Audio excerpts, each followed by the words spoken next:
Մասնագիտությունը կոչվում է հեռահաղորդակցություն, նվիրված է կապի համակարգերին, ինչպես նաև հայտնաբերման համակարգերին, որտեղ հիմնականում մասնագիտության ուսանողները ուսումնասիրում են ազդանշանների թվային մշակումից սկսած մինչև սարքավորումների հետ աշխատանքը։ Դեռևս նախորդ դարի կեսերից, երբ որ ի հայտ եկան առաջին կապի միջոցները, երբ որ հնարավոր էր եթերով ինֆորմացիա փոխանցել A կետից B կետը, արդեն այդ իսկ ժամանակից սկսած, այսպես կարելի ասել, որ Ալեքսանդր Գրահամ Բելից սկսած հեռախոսի հայտնաբերումից կապի համակարգերը սկսեցին խիստ արագորեն աճել եւ մինչեւ օրս էլ շատ արագ զարգանում ու աճում են, որտեվ ինքներս գիտենք, որ գոյություն ունեն ներկայումս 5G կապի համակարգեր, 6G կապի համակարգերը նոր զարգանում են, IoT կապի համակարգերն են, մի խոսքով շատ լայն ոլորտ է, որը իր մեջ ներառում է բազմաթիվ ինժեներական ենթամասնագիտություններ, այսպես կարելի է ասել։ Ռուս-հայկական համալսարանում ամբիոնն է համեմատաբար երիտասարդ կարելի է համարել, կոչվում է հեռահաղորդակցություն, նվիրված է կապի համակարգերին եւ ոչ միայն կապի համակարգերին, որտեղ այստեղ նաեւ ուսանողները զբաղվում են այնպիսի աշխատանքով, ինչպիսին է օրինակ սարքավորումների գծագրում, այսպես ասեմ, ճարտարագիտություն, սկսած պլատայից մինչև ամենավերջին վերջնական սարքի տեսքով եւ ծրագրային ապահովումով, առանձնահատուկ է նրանում, որ հիմնականում ուսանողները այստեղ կարող են լաբորատորիան ազատ օգտագործեն, կարող են գալ, փորձեր ձեռնարկել իրենց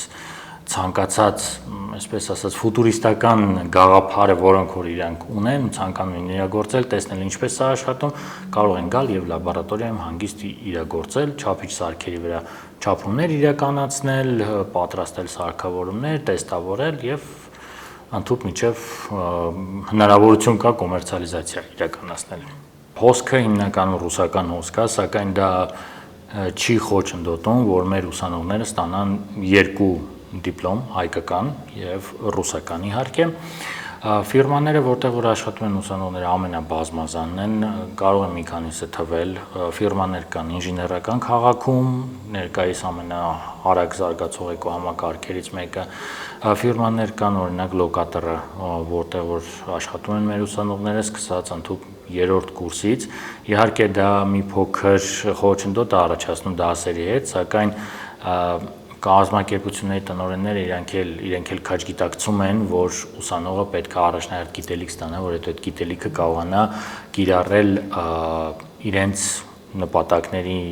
համար, այսպես ասեմ։ Կարող եմ առանձնացնել մի առանձնահատկություն եւս մեր ամբիոնի, որը որ թերևս մնացածի համեմատ առավելություն եմ համարում, դա CubeSat-երի, փոքրիկ չափերի արբանյակների լաբորատորիան է, որը որ վերջերս ենք բացել, մեկ ամիս կլինի, ունենք անտենա տեղադրված, որը որ հաղորդակցվում է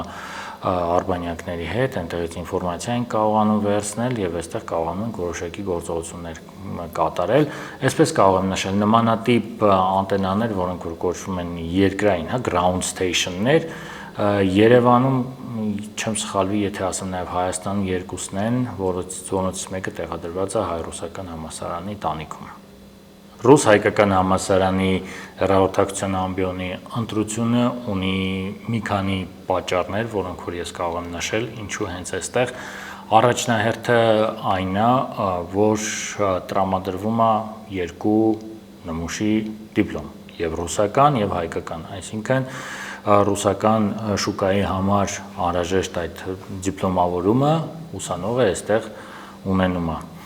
Երկրորդը քննություններն են, որոնք հնարավորություն են ընձեռնում ուսանողներին նաև ներքին ռուսական ուղղության վրա ներքին քննություններ հանձնել եւ ընդունվել ռուս-հայկական համալսարան։ Իսկ բացի միասնական քննություններից հնարավորություն ունեն լրացուցիչ նաև ներքին քննությանը մասնակցելու ուսանողները։ Երրորդը այն է, որ այստեղ ուսանողները համեմատաբար մեծ ազատություն ունեն ամբիոնում աշխատանք իրականացնելու տեսանկյունից։ Պատճառները բազմազան են, բայց կարծում եմ հիմնականը այն է, որ ուսանողը այստեղ առաջնահերթ է համարվում միշտ եւ ցանկացած պարագայում ինչ որ մտածված ինչ որ ցանկություն ունի իրականացնելու ու կարիք ունի որպեսզի իրեն ընդառաջում միշտ տեղի ունենում ու ցանկացած դեպքում ցանկացած ձևով փորձում ենք միշտ ուսանողին օգնենք որպեսզի ուսանողը հասնի իր նպատակներին ըստ ստատիստիկայի ավարտած ուսանողների մոտավորապես 95%-ը աշխատում են իրենց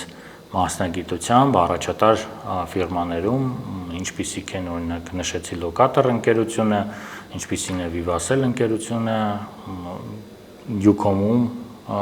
ուսանողներ ունենք աշխատանքի ընդունված, Huawei ընկերությունում 2-3 ուսանող ունենք, որ աշխատանքի են ընդունվել, ինչպես նաև ինժեներական քաղաքի էկոհամակարգին պատկանող բազմաթիվ այլ ընկերություններում։